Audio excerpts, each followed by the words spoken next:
Aktivitas-aktivitas bisnis internasional.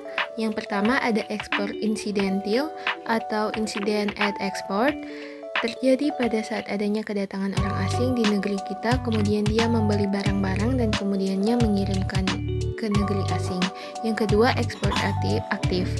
Tahap terdahulu dapat berkembang terus dan terjalinlah hubungan bisnis yang rutin dan kontinu, dan transaksi tersebut makin lama akan semakin aktif. Tahap aktif di perusahaan negeri sendiri mulai aktif melaksanakan manajemen atas transaksi. Yang ketiga, penjualan lisensi.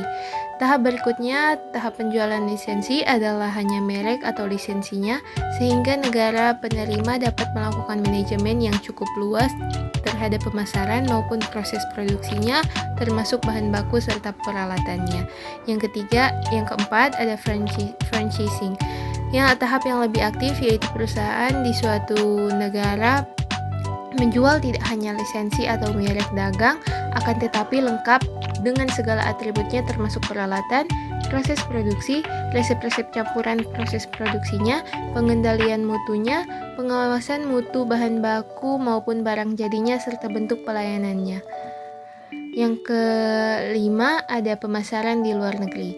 Tahap bentuk pemasaran di luar negeri ini akan memerlukan intensitas, manajemen, serta keterlibatan yang lebih tinggi karena perusahaan pendatang haruslah secara aktif dan mandiri untuk melakukan manajemen pemasaran bagi produknya itu di negara asing. Yang terakhir, produksi dan pemasaran di luar negeri atau total international business.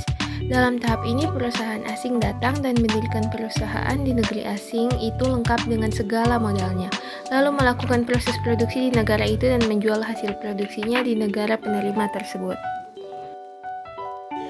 Definisi bisnis internasional.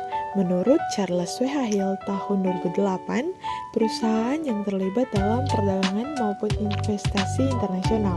Menurut Daniel Schrader-Bauf dan Sullivan tahun 2004, semua transaksi komersial baik oleh swasta maupun pemerintah di antara dua negara atau lebih. Bisnis internasional merupakan kegiatan bisnis yang dilakukan melewati batas-batas suatu negara. Adapun transaksi bisnis yang dilakukan oleh suatu negara dengan negara lain yang disebut dengan sebagai bisnis internasional atau international trade. Pada dasarnya, ada dua pengertian yang membedakan adanya dua buah transaksi bisnis internasional, antara lain A. Perdagangan internasional atau international trade.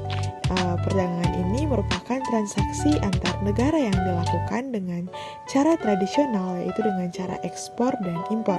Dengan adanya transaksi tersebut, maka akan timbul neraca perdagangan antar negara atau biasa dikenal dengan balance of trade. Dan B. Pemasaran internasional atau international marketing. Keadaan di mana suatu perusahaan dapat terlibat dalam suatu transaksi bisnis dengan negara lain, perusahaan lain maupun masyarakat umum di luar negeri, maka pengusaha tersebut akan terbebas dari hambatan perdagangan dan tarif bea masuk karena tidak ada transaksi ekspor dan impor. Kekuatan-kekuatan sosiokultural. Kebudayaan adalah kepercayaan, aturan, teknik, kelembagaan, dan barang perkakas buatan manusia yang mencirikan penduduk manusia. Unsur-unsur sosiokultural terdiri dari satu, estetika, berkaitan dengan rasa keindahan, budaya, dan selera yang baik dan diungkapkan dalam seni.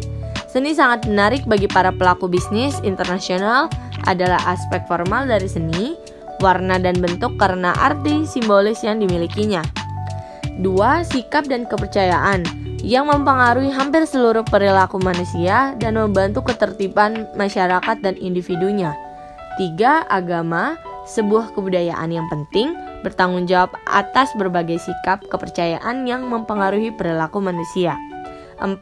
Kebudayaan material yang berhubungan dengan objek buatan manusia dan bagaimana orang membuat benda-benda atau teknologi dan siapa membuat apa dan mengapa atau ilmu ekonomi. Yang terakhir adalah pendidikan. Dapat dianggap sebagai proses belajar yang melengkapi seorang individu di dalam masyarakat dewasa, hampir menyamakan pendidikan formal.